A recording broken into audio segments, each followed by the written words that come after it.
Hello. You are listening to the Carroll Connection with your host, Jared Carroll.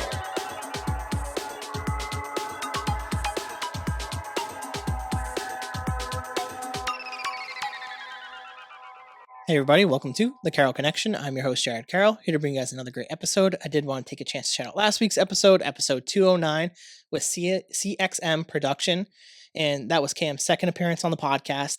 He is a Twitch streamer, YouTuber, and right now he's kind of been like a super fan of the Patriots at the training camps, creating posters, giving it to the players, creating relationships with them.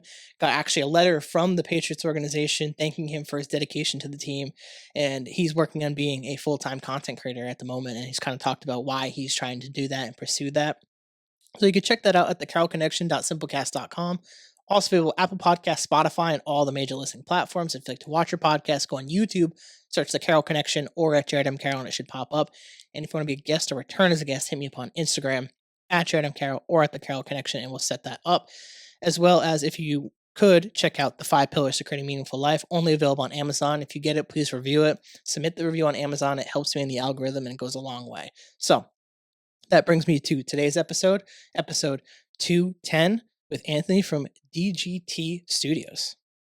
What's up? Welcome to the podcast, my man. We were giving a little bit of my life story off the podcast in the pre-show.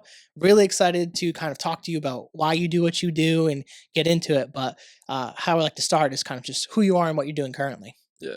So I'm Anthony. I have a media company called DGT Studios, and I interview creatives, entrepreneurs. I go to local businesses and talk to the people who run the store or their customers, and I make content for them as well. And yeah, I just go places and I talk to some interesting people. Yeah, and I really like that. And it's actually funny. How I messaged you was Jordan Claygraf, who's been on the podcast.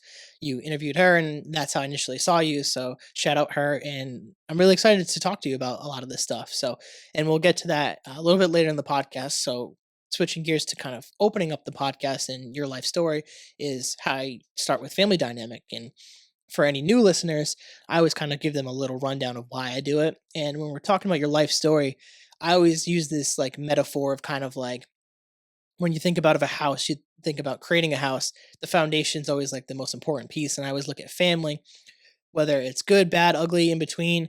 It's important to at least kind of acknowledge what our family dynamic is and where we're kind of from when we're talking about our life stories, because it does impact like when we're building up our house, our aka our life. And I think it's always good to kind of hear that side from people. So with whatever you're comfortable sharing, allow you to kind of talk about your family dynamic. Yeah. Like starting from the beginning or Yeah, whatever you feel comfortable Yeah. with talking about your Yeah. family. So I guess I'll just start. Like I was born in Harlem, New York. And I was there only for a few months. I moved to Providence when I was like 8 or 9 months old, something like that.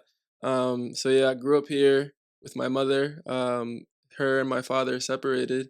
So he has some problems with alcoholism. So that's like a part of my childhood. Like some of my family members too, my uncles and stuff like that. So I saw that young, and so my relationship with alcohol is like kind of like like I saw that growing up. So like I don't really like it too much. But yeah. Then when I grew up here, I went to school at Reservoir Avenue Elementary School. Yeah, I was there kindergarten to 5th grade, and before that, I was at Alpha Lima, something like that. I don't know what it was called. I was only there for a few months. And then yeah, in middle school, I went to Nathan Bishop Middle School. And yeah, like growing up, I was like a really shy kid. So like in my family, I was always known for being quiet. So like what I'm doing now, they're like, "What the heck? Where did this come from?" But I was really just kind of like in my own world. Really, it wasn't really that I was quiet. Um, I was just kind of like always imagining stuff. Like I was a very creative kid. Like I was just always like in another world. Like so. And then so growing up with my mom, she's like very caring person, very loving. Like people like love her. She's super friendly, super kind. So obviously I kind of got that from her. And then yeah, just have like a lot of cousins. So my mom has like a lot of siblings. So like she grew up in a house with like a lot of people and like 2 rooms like in Dominican Republic. So I have like over 50 cousins, and we'll have like family reunions in Dominican Republic, and I like spend like time with them, and it's like it's crazy. It's like over like now if I was to have a family reunion, it would be like over 100 people there because everybody has kids and stuff, and so it's kind of crazy. That's Yeah. awesome, honestly. I'm glad you brought up the concept of family reunions. We in my family on like the Carroll side Mhm. of my family tree, we do family reunions and we've been doing like family gatherings like basically my whole life. I mean, I can even think back. We used to do like our own little like 4th of July parades down like one of my I guess you'd say great uncles. Um like houses. They had like a whole like in-ground pool and all that stuff, and that's where everyone would go and have like all like the kids and the aunts, the uncles, the grandparents, brothers and sisters, and just like this big thing. And I forget who had it, but it was like almost like this convertible, old like convertible looking car, and all the kids would get all their little stuff with the American flag stuff, and we'd don't go down the neighborhood and just do like our own parade for like the neighbors and stuff. But like I fondly remember like being around all those people and like being around like my family and like some of them I just don't even know them, but like they're like they know everything about me. Obviously, it's like the stereotypical thing with some of Yeah. these family members you'd see like once in like a generation type stuff.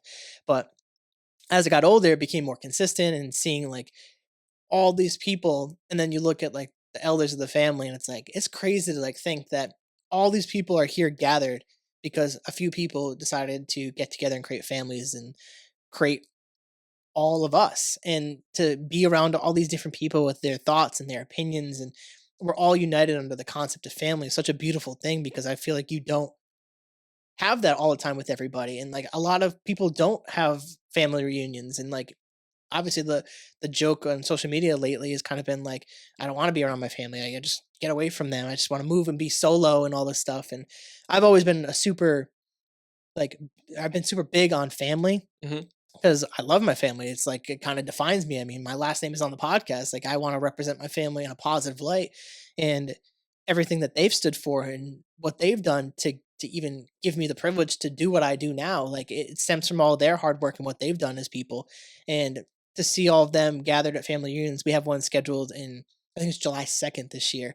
And it's just so fun to like get around them and just see all the especially the older people in the family like after losing like my grandfather and stuff like that, like you kind of realize how like quick life can be and like when they're not there, how different things can be. So to see them all get around and be around each other and enjoy each other's company and think about all these fond memories and sitting by like the fireplace and like my uncle playing guitar. They a lot of them were in choirs. They're singing songs and as a younger kid, I'm like, oh, it's kind of corny. They're singing Yeah. songs and all this stuff. But like looking back, it's like they really enjoy being around each other because they don't get to do it as much either. And like that's like such a beautiful thing about like having a family that does family reunions. And I'm really glad that you're able to do that. And especially that many. We don't even have that many. Like we might be lucky to get like 50 people to fly in from everywhere to like do a family reunion, which is still a pretty big family reunion, but like that many people, I can Yeah. imagine saying the food probably goes crazy good to Yeah. be honest. Like Yeah. what what kind of stuff do you value when you're able to do those family reunions? Like, so obviously I was kind of talking about a little bit what I value, but like Hmm. interested to know like some of your perspective of some of those family reunions that you've been able to experience. Um, Something I value from it, I would say like just spending time with my cousins. So like growing up, like we would always, so like I have some of my favorite cousins is I don't want to have favorites, so I won't say that, but you know like we would be outside playing like in DR we would play Manhunt. So we would spend like for me, I felt like we were outside till like 1 a.m., but probably as kids it might be like 10 p.m. But it was like we would get together with all the kids in the neighborhood and we would play Manhunt and we would have one person who was it, and it's like hide and seek really. And there was like one moment where we went into somebody's like farmland and hid in there, and then the farmer noticed and he came out and he was like screaming at us, and we like found a way to get out so he didn't see us and like ran down the street. So like stuff like that, like just playing games with them. And there was like a game that was kind of like hopscotch. I'm not sure what it's called, but it was like organized tag. So they would have like grid lines, and the people who were it had to stay on the grid, and you have to make it all the way through the grid to the other side. And so like it's just playing like neighborhood games with my cousins was always super fun. And then like now that I'm older, like going back and just like hearing what they have going on, because we have like family group chats and stuff, but I don't really talk to them one on one. So like when I get to see them and hear like what they got going on and like share what I'm doing, and it's kind of cool to see like we're all grown up now. So like it's a cool Were your connection. like cousins like were you like kind of basically with like your friends that you did stuff with? Because like my cousin, one of my closest cousins, went to school and CConk with us and all that stuff. We played sports our entire lives. Like those were like he's my cousin, but he's like my best friend growing Mhm. up. Like, was that like a similar experience for you? Not for me, no. Most of my cousins live in New York or Okay. Dominican Republic, so growing up here, I didn't see any of my first cousins like very often at all. So not really. But when I did see them, it felt like they were like my brother or my Mhm. sister, and yeah, Yeah, yes, it's yeah, because it was like for in Manhunt. There's so I have so many memories of Manhunt, and yeah, even like hate to admit it now, but Ding Dong Ditching back yeah, then, and yeah, like I'll never forget doing it was like someone's birthday party or something. It's like always around middle school, and this when we're doing this like stupid shit, but um bunch of it was way too many people to be doing Ding Dong Ditch too at the time. Like it's a mm, massive group of fucking kids running through this town, and I remember we did one person's door. This dude went ballistic, chased us through the neighborhood, and like I remember this one of the kids was younger, and like I remember having to like I'm like, dude, just get on my back, let's just run, let's go, and like people hiding, and like I remember a dude coming out of the house, and people were still hiding in his yard as he's running to chase other people, getting in his car, chasing people, and like so stupid to think about, but it was so funny, and like just like doing that stuff with like friends, and like my cousins were there too, so it's like they're part of the experience, and like I don't know. I think fondly about like those stupid things as like a kid that we were doing, and I don't know. As soon as you said manhunt, that's what made me think of that stuff. So I think that yeah, was funny. yeah, Um, Building off this though, I'd love to kind of dive into like childhood a little bit more, and specifically, was there any sports that you played? Did you have any hobbies that you were like doing actively? Like, how did you kind of socialize as a kid? Like, yeah. what was that experience like? So I was breaking the rules quite a bit. So like something I did a lot as a kid was like ride my bike, and I had like a group of friends in my neighborhood who we would all bike. It was like maybe 5 or 7 of us, and we would just like our parents would think we were at the park all day, but we like rode our bikes to the beach. Like we would go on the bike trail and go all the way like to Warwick and like crazy stuff. Like we would ride the bike an hour, 2 hours away from home, and then get back before the sunset, and they would just think we were just in the neighborhood. So like that was probably one of my main pastimes was riding bike. And then we played a lot of football, so I would play like muckle at the park. Oh yeah. Yeah. And actually I never played football like organized until high school, so I just played it for fun at the park. And like um I got into basketball like as a eighth grader too. So like I didn't really do sports as a kid, but once I got to high school, I was like, oh, this is really fun. So then I started getting into it more. But yeah, I would just ride my bike or play muckle or play manhunt in the neighborhood too. And yeah, stuff like that, and play a lot of video games too. I played like Sega. Like Okay. Yeah. yeah, Yeah. I would play like Crazy Taxi, or I would play Grand Theft Auto, which I probably wasn't supposed to have, but my mom didn't know about it, so I was just playing Grand Theft Auto all the time. And Love sneaking yeah, that from my older brother would let me play it, or yeah, like he'd be like, "All right, you can control this time," and just like it's crazy. Now we're just waiting for GTA 6 at yeah. this point. Um, for sports, did you play all 4 years in high school? I played football 4 years. Yeah, What was like that experience like? Were you good at it at that point? Because obviously I played most of my whole life, and like I watched people pick it up at high school, and some obviously you said you obviously were playing still as a kid, yeah. so like some of the technical skills are a little bit there at that time, but I've seen people make that jump, and it's like sometimes hard to like get into it and learn all the different aspects. So like, how was that for you? For me, it was just like I didn't realize how much working out I should have been doing. Like once I left high school, I was like, maybe if I worked out, I would have been a lot better. But I played a lot of JV, so I played JV mostly for from freshman to junior year, and then I would be on special teams. Like junior year, I started doing special teams for varsity, and yeah. So then I started getting more varsity playing time really junior, senior year. So before that, I was just kind of going through the ropes, learning like what the plays are and learning like what it takes to be on the varsity team. So then by the time I was playing like on varsity, I was all right. I wouldn't say I was the best, but I had a pick six my senior year, which is Oh pretty hell yeah, cool. you So can live off that for the yeah, rest of your life, yeah, honestly. yeah. Went I to the s- Super Bowl, oh but hell yeah, yeah. but we lost, but we Ugh, made it there. at least you made it to there. Yeah, Like yeah, I still, oh man, we can go down a whole different rabbit hole with this, but like man, football was like my identity. Like especially once I got into high school, like I loved that game. Like just growing up, just playing it my entire life. Like baseball got ruined for me because politics and parents. Like it just a lot of sports in high school and middle school get ruined by parents, but baseball it was ruined for me. And I was good at baseball. I was probably arguably better at baseball than I was at football, but I cared more about football, and just being like I'm shorter guy. I played linebacker, I played receiver, like played running back. Like I knew that I had to like elevate myself to a certain standard to even compete with some of these guys. Like everyone's gonna be bigger than me, but like I have to like not be afraid to get hit and to hit. And I had to like learn that over the years. And I don't know if I get to that point if I don't play all those years before, but these experiences that I had playing football helped me prepare for life too. Like a lot of these things that football teaches, and I'm very biased when I always talk about football, but I think football teaches life lessons that not every other sport will teach, besides from like brotherhood to leadership skills to like conflict resolution to like trying to like motivate yourself in a losing like effort. Like you know you're gonna lose, but you still have to play hard. That's like sometimes in life, like you know things are not gonna work your way, but you still have to do them. Or if there's things you don't want to do, you still have to do them. And to this day, you always remember my coach would always say after a bad loss of like about like you have to look yourself in the mirror. You have to look yourself in the mirror. And like I even remember like doing it back in the day, like literally looking myself in the mirror, trying to like figure out like what I actually want to be as a football player. But like I think about that even like as like a man now, like just like who do I want to be as a man? Who do I want to be as a person? Like what do I value and stuff like that. So like there's stuff that I learned through sports that still applies to like my current life. So like was there anything for you that you picked up while playing football in high school? Yeah, so something I really got from football that stuck with me was just finishing whatever you start, and doing it right.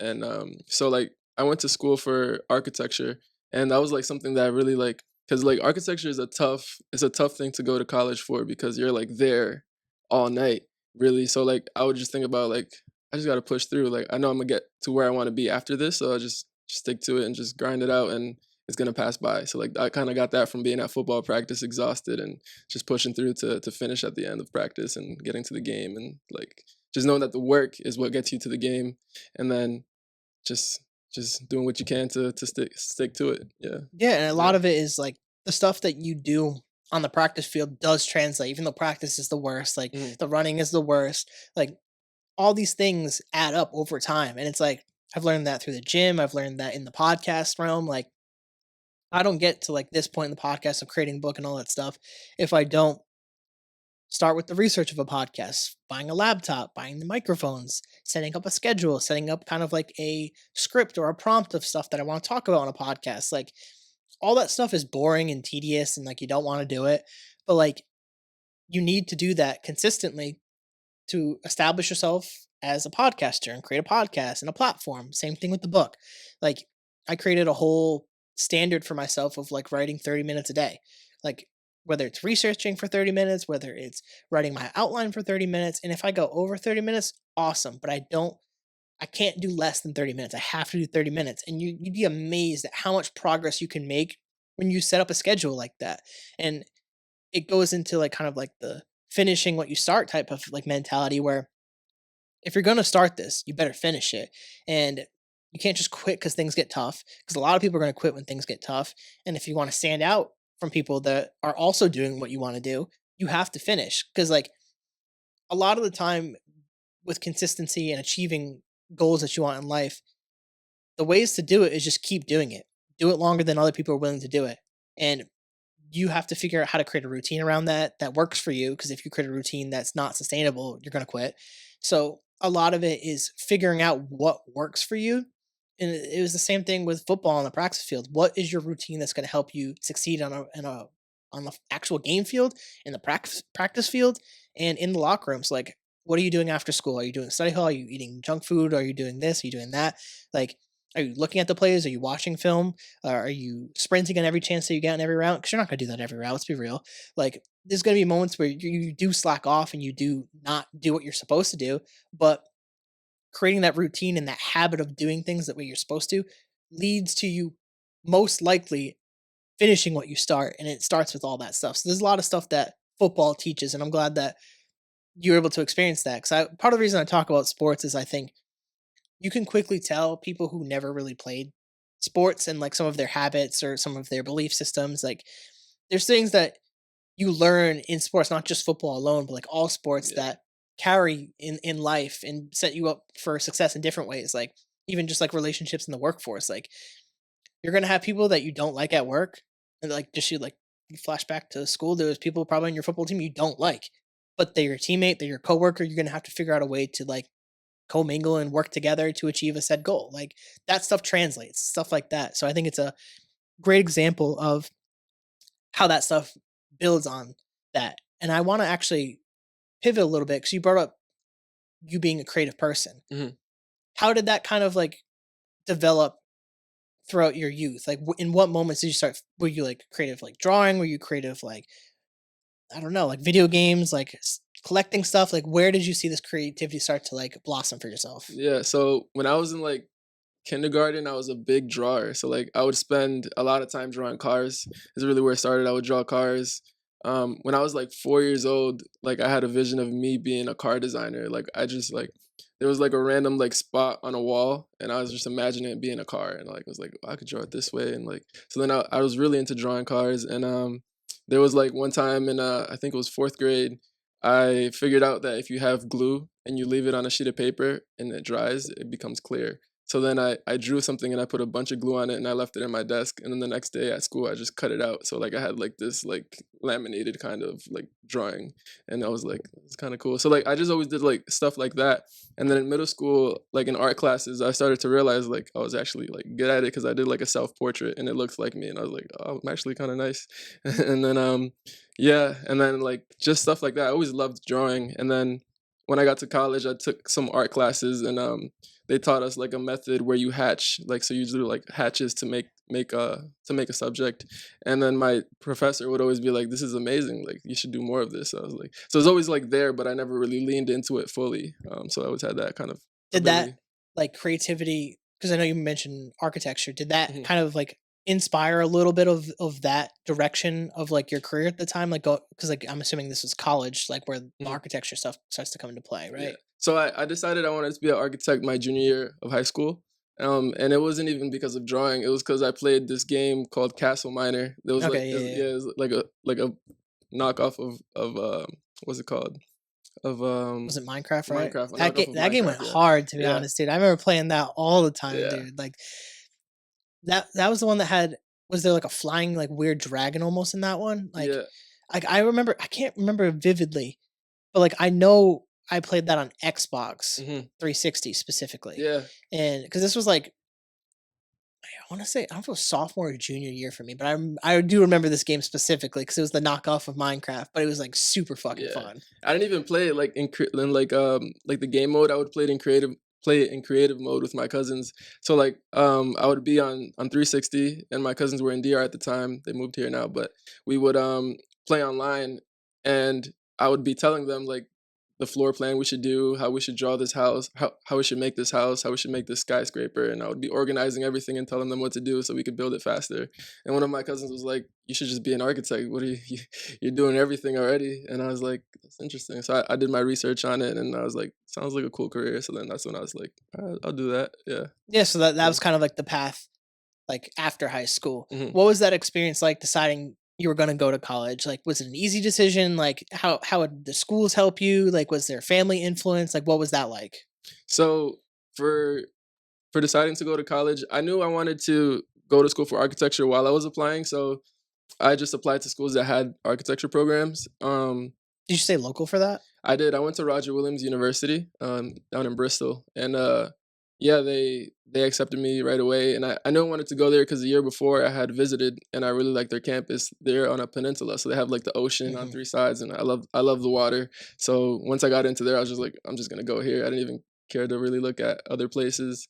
There was another school in Pennsylvania that I thought of called Drexel, but it just didn't work out. I didn't get enough, help from them, and it was like pretty expensive school. So I was Mhm. just like, I'll just go to Roger Williams and it'll be fun there. So that's what made me go there. What was that program like? And did you see it all the way through? And then what Mhm. was the decision post college? Yeah. So they have an accredited program.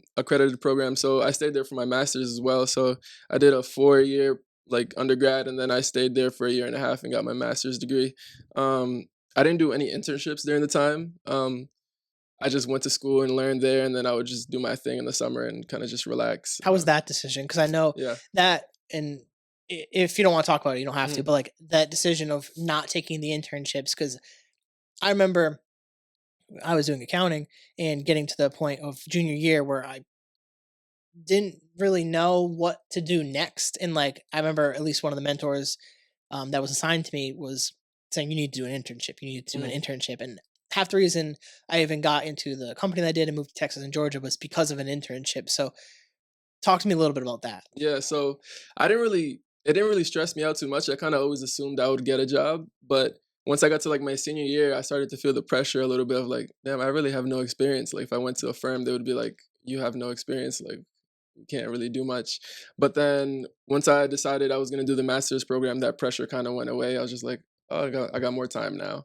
And then in the master's program, I learned way more about architecture, so that kind of also made the pressure go away because that in the like undergrad was really good for learning like the creative aspect and what goes into architecture, but in the master's program I actually learned about structure and actually learned about like the processes, and got really good at making iterations of my work and got really good that way. And my professors all had connections, so I was just like kind of chilling. And then once I graduated, I took the summer off again. I was like, I don't want to work yet, I'm gonna take the summer off. And then once I started applying to jobs in like September, it was only like a month and a half until I got like my position that I had recently. So yeah.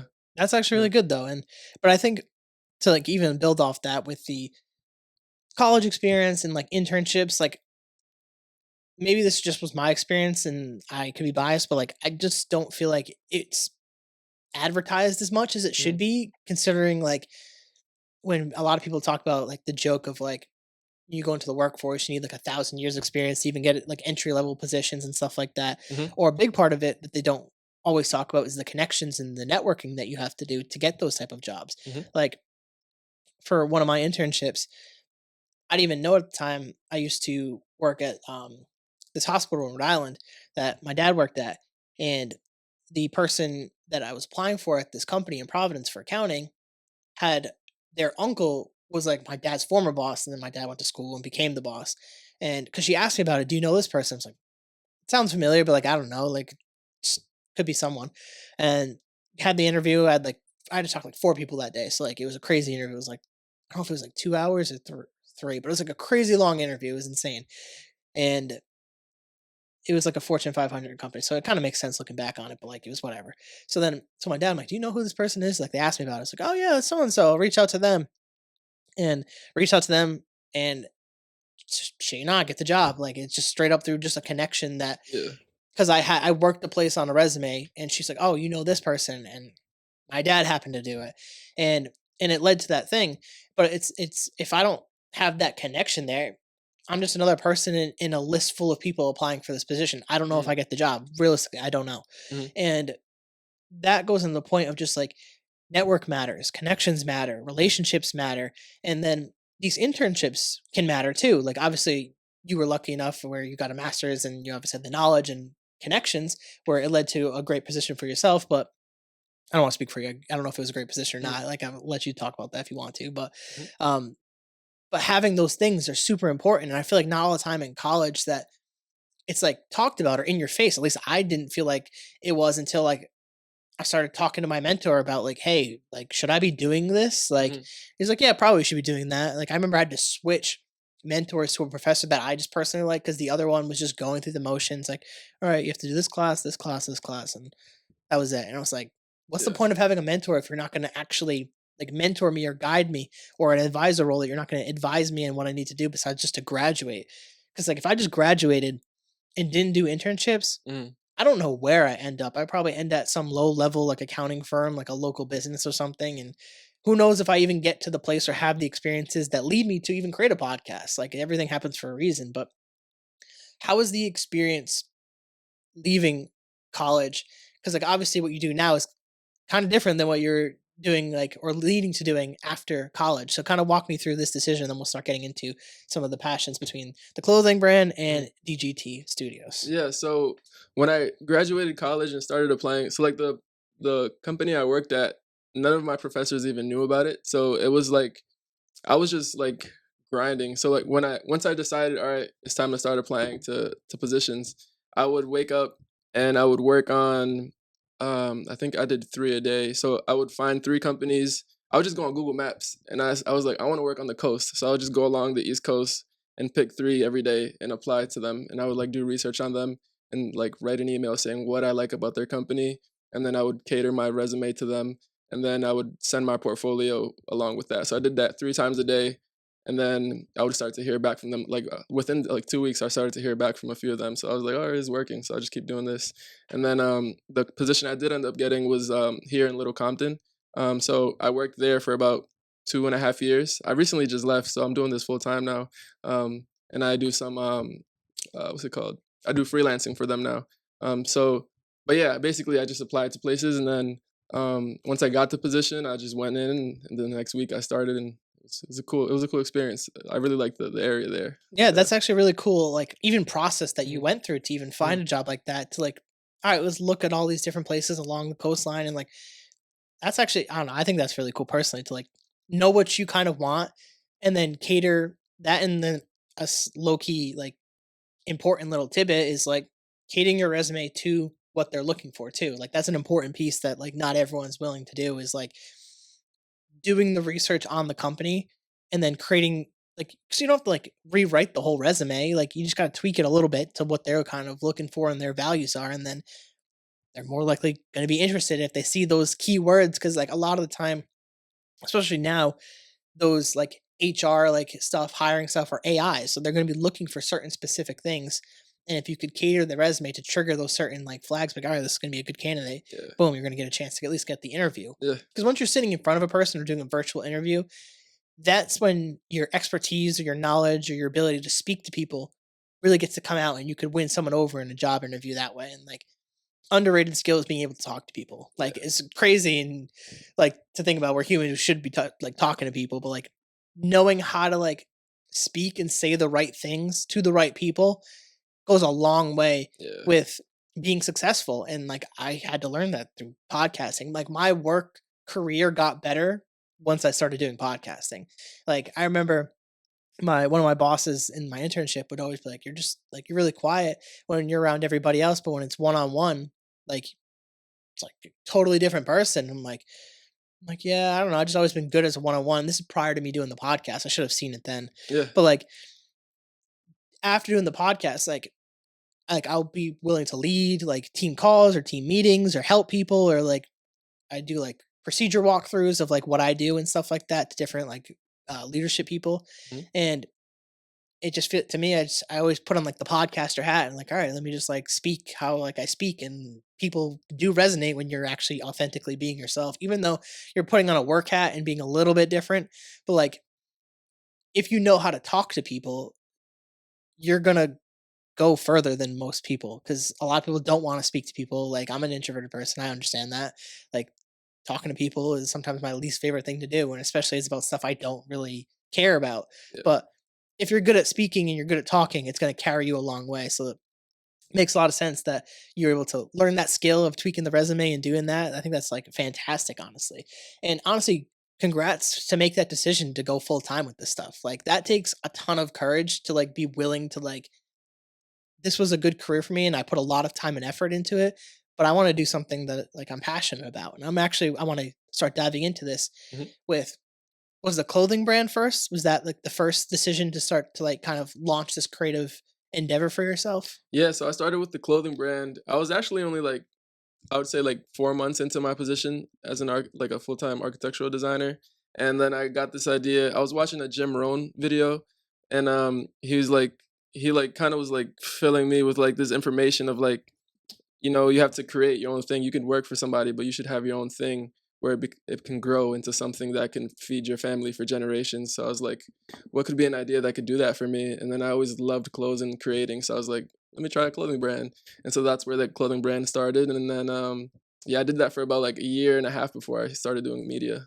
What was Yeah. it about the clothing brand that you enjoyed doing?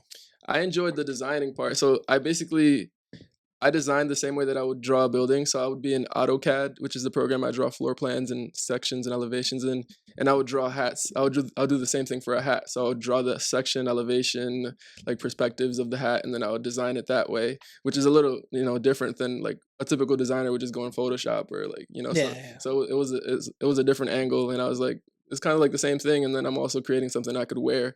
So it was cool to see like And your Yeah. hat currently Yeah. is one of your own hats. Yeah. And do you still do that today? Yeah, I haven't done the design work as much as I used to, but like this one, I created it maybe like 8 months ago. So it's just been in the process of making it a reality.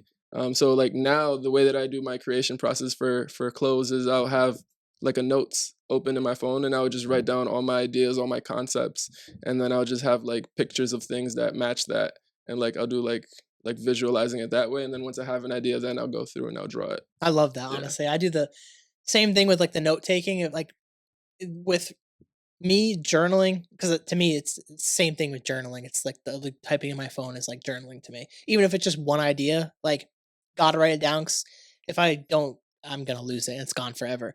But with like actually writing down the ideas, it helps visualize like what you're trying to create. And like for me, I don't know if you've ever done a vision board, but I've done at least 4 different vision boards, because I don't like to do them too often, because I feel like my vision of what I actually want to achieve stays pretty consistent from year to year. Like if I don't achieve one thing, it's probably going to be on the vision board the next year. So like, why recreate a vision board if I didn't achieve everything I wanted to on that one vision board?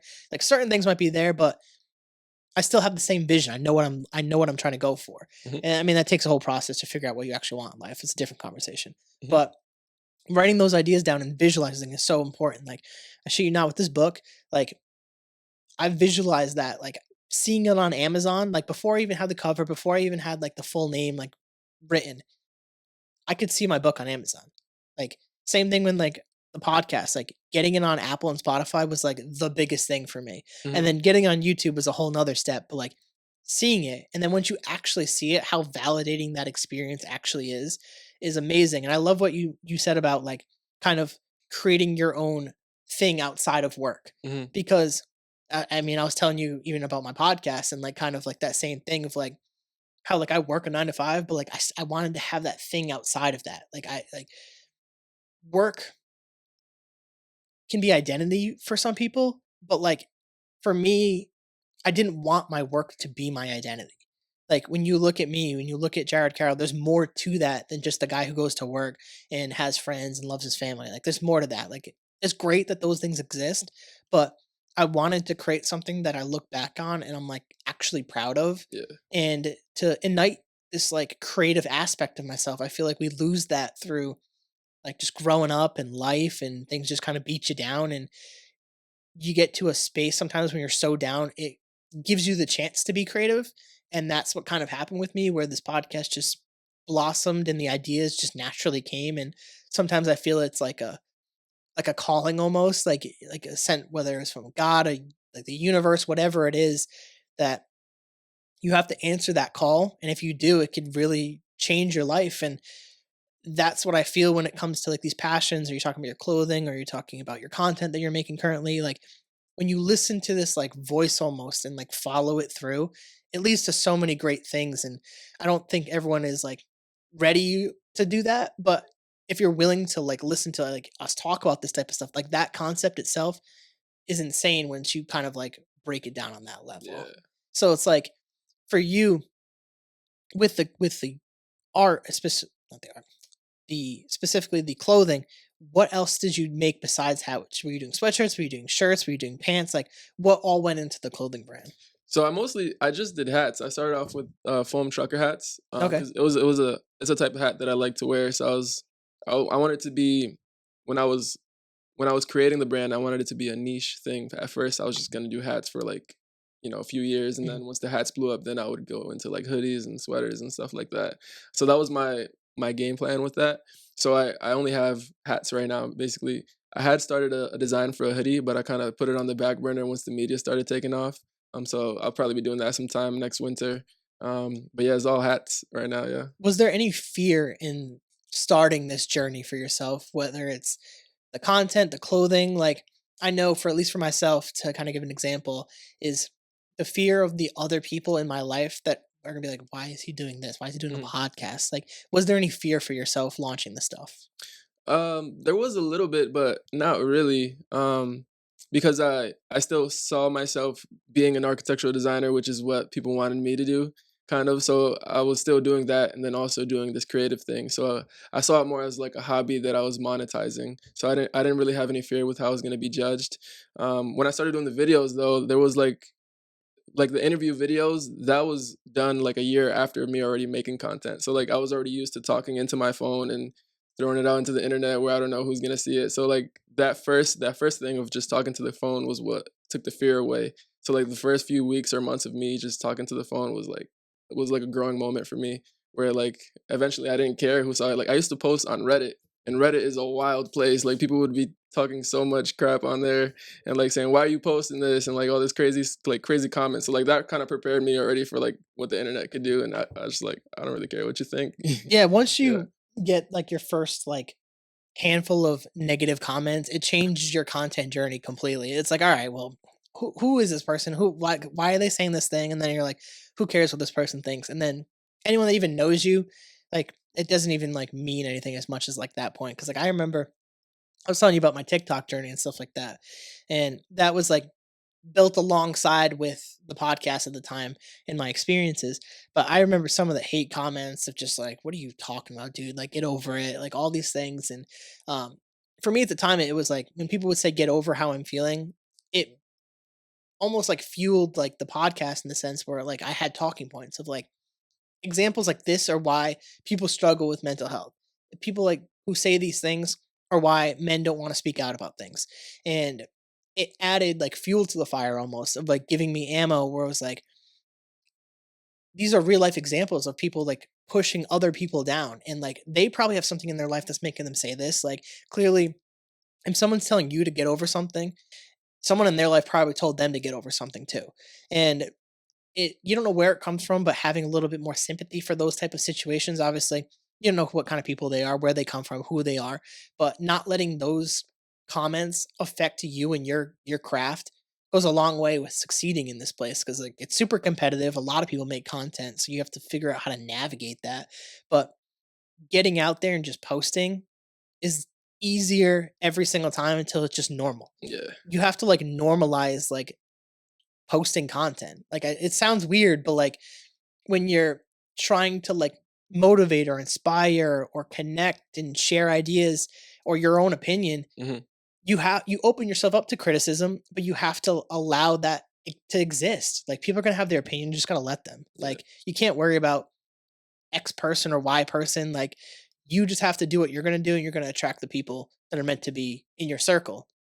And that's how I firmly believe how I get people like yourself on my podcast, like doing something completely different than what I do, but on a similar life path with like inspiring and helping and sharing people's like stories. And that was one of the reasons I was like, I got to get this guy on the yeah, podcast. Like this is like perfectly aligns with like even my values and what I like. Cause like I like your interviews. I like when you actually are talking to these people and giving them a chance to speak on stuff. And the fact that you go to like these local places and like actually like interview them because you're highlighting them and you could bring them business and stuff like that. So it's not only beneficial for you, it's beneficial for them as well. And I think that's like such a cool aspect of it. How did you make that, or when I should say, did you make that transition from the clothing to creating the content then?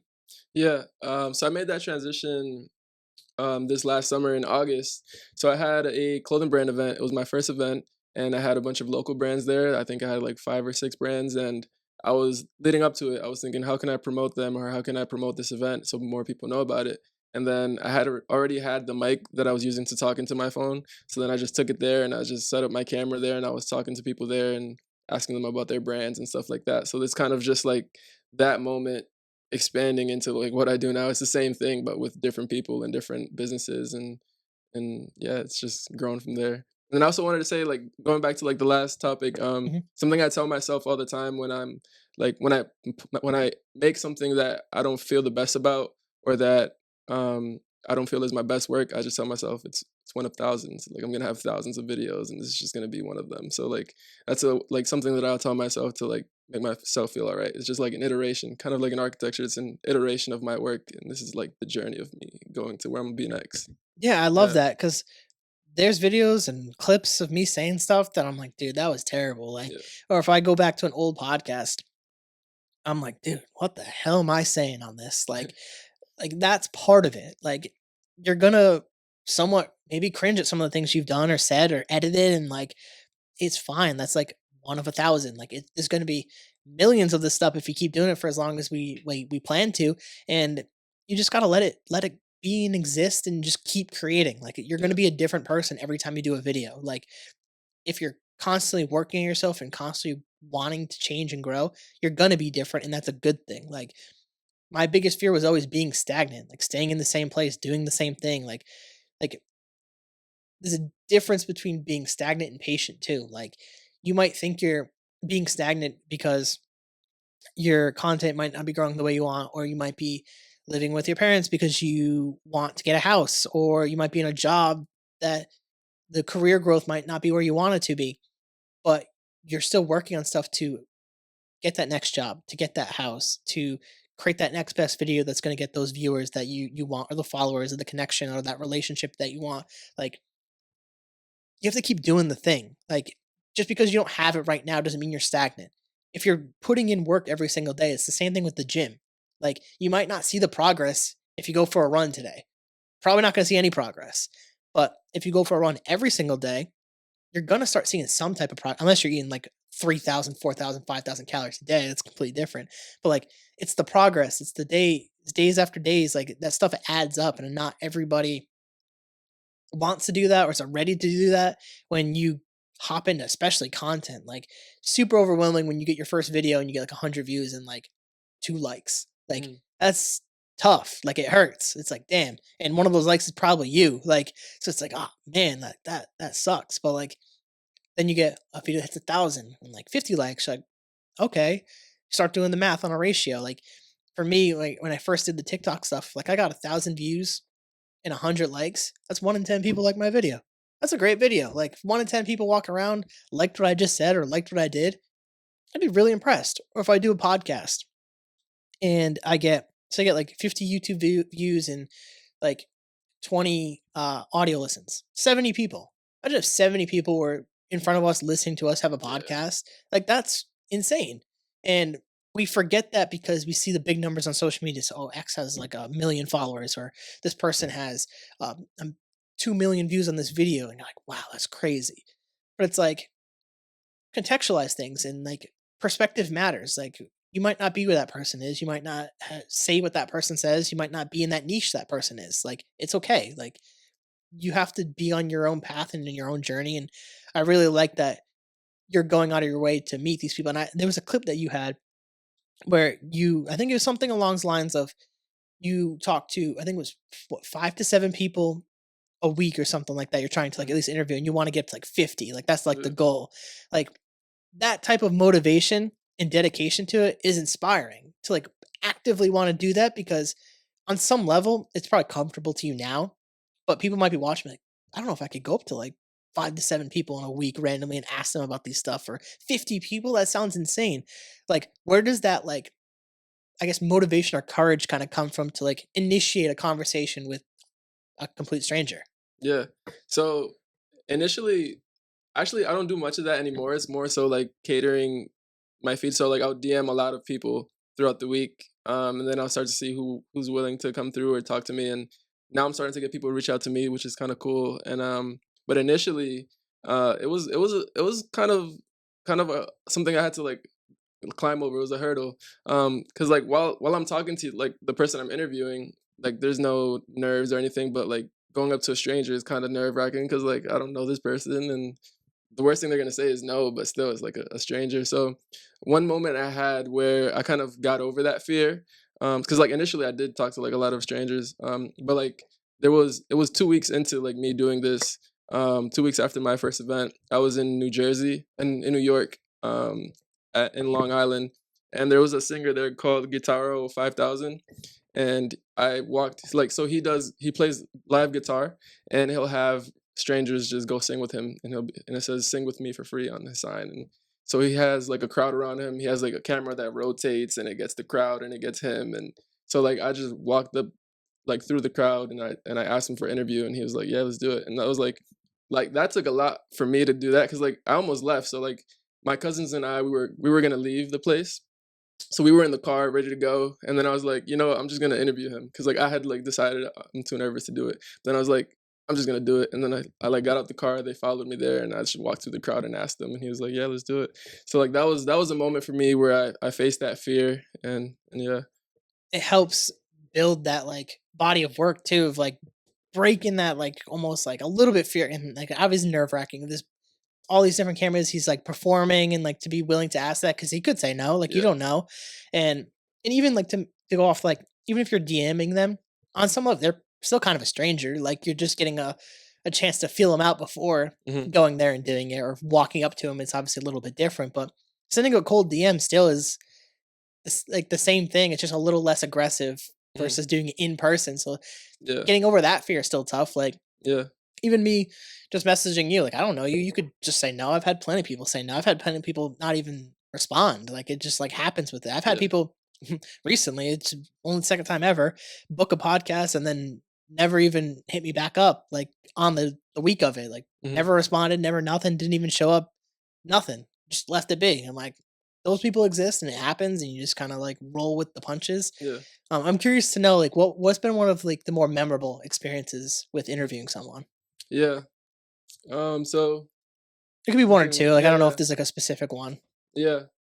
I want to think of a different one because there's one that I really love. So I'll just talk about it anyway. So like my wife's cousin from London, she's a singer. Her name's Lava LaRue, and she had a tour here in the U.S. She performed in Boston at Fenway, and I went to see them live, and I was like, this is incredible. Like she's really good. She's like a rock star. She has her guitar up there. She's doing power slides, and like after the show, I got to like go to the green room with her and like chop it up and be there with her family and stuff like that. And then when we went to eat after at a restaurant, I was like, I'm just gonna ask her for an interview. And then I asked her, and she was like, yeah, let's do it. So then that was like a moment where I felt like I really was following something that I could take to the next level and talk to like some really cool people. So that was one that really stands out to me. Yeah, That's awesome, yeah, honestly, and it takes a ton of courage to do that too. Because obviously there's like somewhat of the relationships established, so it's helpful. But this like she's performing at Fenway. It's like there's a yeah, chance that she says no. It's like, yeah. but to do that, it's so validating to like man, I'm doing the thing that I really want to do, and that's actually super awesome.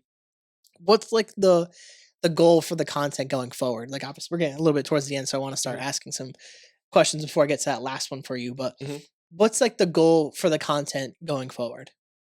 Going forward, I want this to be so. The way I see this going is like I'll get to the point where I'll have so many connections and I have like a blueprint for how somebody else could do this. And I want it to be something where I could teach anybody who wants to do this how to do it. And I want to have like a franchise. So like I want it to be so like I'll have like a blueprint, I'll have a course, and then I'll have a network that you can go and get, get on the floor running and start making income from it. And then I want to have like a percentage. So I'll get like maybe 5% and you go and build your world and become like this amazing person doing interviews and making connections. And so like I really want to, because I don't think people realize how easy, well, it's not easy, but it's very doable to do what I'm doing and take it to the next level. So I want to be able to have like people who want to do like media or be like the person on TV who interviews people. I want to show them like this is like something you could do today, and I want to give them a helping hand and yeah, and make like a franchise out of it and have them build their own companies. Yeah, that's honestly Yeah. awesome, and I don't think people realize how tangible this type of stuff is. Even doing a pod, like Mhm. obviously I have some cameras and lights and like a roadcaster. It's a little bit more to it, but like it's not super hard. Like you Mhm. could get like USB microphones to start off, and like you can hold up your phone and do cameras. I mean, we have your phones recording here. Like you don't need like cameras to do anything. Like, I mean, for street interviews, probably even less aggressive to like have just like an iPhone or something like that versus come with a whole like studio camera and stuff like that. And it's a ton of money too. Like Mhm. this took years for me to get all this stuff. Like I had to invest like every single year was like I'm gonna buy a new thing to add to my project. Like Mhm. I'm gonna keep adding to it and trying to grow this because like I care about it. So it's like being able to teach people that is gonna be super awesome because like you said, anyone can do this stuff. It's super tangible. You just have to be willing to do it and you gotta know a few things. And having someone like yourself being able to be in a position to teach is gonna be super awesome to do that. And obviously to do that, you're working on your craft and learning all the things that you can to be able to teach that on top of that. And I Yeah. think that's like honestly super dope. Do you plan on staying with like like local stuff currently, or are you trying to expand?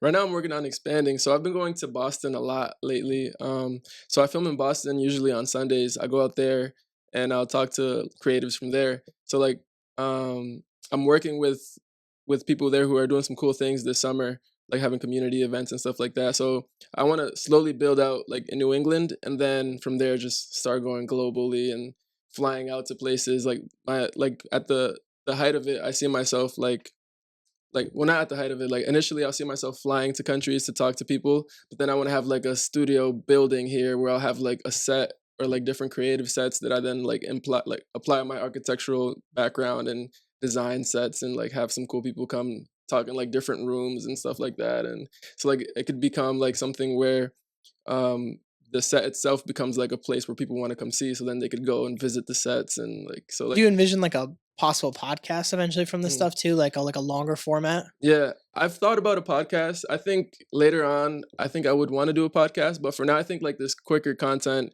is definitely helpful for like the growth aspect. Mhm. But eventually, I want to have like people who are cool to have like these quick 5 minute conversations with. I could have some of them come back and do a longer conversation, and yeah, so that's where I see like the podcasting coming in is like later on once I have like something like more established, I could start to have longer ones. Yeah, that Yeah. makes I honestly I could see that, and that's Mhm. actually such a cool Mhm. concept. It's literally you could use it. It's literally like a jumping platform for a podcast because then you have all these connections that you could like open up a podcast with their like something from their interview or something like that, and it's like it leads into it, and it's like there's so much potential there for longer form content because like especially you're gonna have evidence of like the ones that get like a ton of views or tons of hits. Like people might want to hear a longer episode from that person. And it's like you're getting to like almost test run like the concept of a podcast if you choose to do that. And I think that's like a great idea. And I like the idea of taking your architecture and building your own studio and making like a cool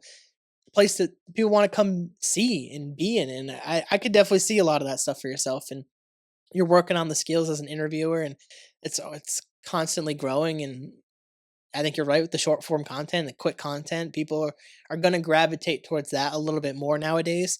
And having that platform would open yourself up because you're creating not only an audience but connections on top of that. On top of that, and I think that's fantastic.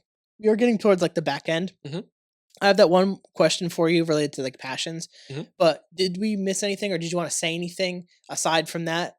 In case like we skipped over and got lost in conversation, I always like to give my guests like a chance to say that stuff. If there's nothing, there's Um, nothing. It's okay. I just want to give you the chance. Not really. No, I don't think Okay, I have cool. any. Like I just Yeah, always yeah, want to make sure we don't like yeah, miss anything important or glossed over anything. yeah. So, Anthony, for the last question I have for you is what would your advice be for someone who wants to pursue their passion? My advice, my advice for somebody who wants to pursue their passion would be to find somebody who does what you want to do, and really learn how they got to where they are. Like do a deep background check. So like I love to look at documentaries about people who, did incredible things, and then see like what did they do day to day to get there? Who did they meet? How did they speak to them? What did they talk about? What were they doing when they woke up? What were they doing before going to bed? Like, like really learn what people who want to do what you do, and then start to apply some of those things. You don't have to do all of it because everybody's their own person, but you could learn some things that you could then, turn into something that's similar, or something that could help you get to where they are. And then always be open to meeting new people, or being in places where you might not be comfortable, because somebody might give you a helping hand that you didn't expect. Like you could be like at a cafe and then just tell somebody your idea, and somebody in the background might hear you and be like, I know so and so, they could help you. And then so like always be open to speak about what you got going on, and then always be willing to learn, I would say. I think that's fantastic advice. There's so many things that I've picked up by just watching other podcasts and people that I want to emulate. Like once you watch those type of people do what they do, and like you said, you're your own person, you figure out a way to make it your own thing. And you never know where you end up once you start implementing some of these things or being open to connections and putting yourself in situations that are going to be different or maybe uncomfortable. Like a lot of the people have come on my podcast, I didn't know them. We didn't know each other before this, but we sat down and had an awesome conversation for the last like 2 hours. And I think being able to do that repeatedly adds up over time, and it's only going to pay off in the future. But I really appreciate you, Anthony, for coming on this podcast and sharing your life story and sharing your business and your creative endeavors. And I see nothing but success for where you're trying to go. I see the blueprint. I've been on social media. I've seen success with what I do in certain aspects, and the stuff that you do, I have no doubt that it's going to lead to where you're trying to go. I So appreciate you. appreciate you. If you want to look into Yeah. this camera and plug all your Yeah. stuff and where people can find you. Yeah, you can find me at DGT.studios on Instagram and TikTok, and I'm also on YouTube and LinkedIn. Now I started posting on LinkedIn, get some more business connections. But yeah, you can find me at DGT Studios or DGT.studios and check out my stuff. I have some cool conversations on there. Perfect. And I'll tag you in everything and we'll do that. And for you guys, if you guys like the podcast, please rate, review, subscribe, share with your friends, share with your family, share with your grandma. Check out the carrollconnection.simplecast.com. Also available Apple Podcasts, Spotify, and all the major listening platforms. If you'd like to watch your podcast, go on YouTube, search the Carroll Connection or at Jared M. Carroll, and it should pop up for you.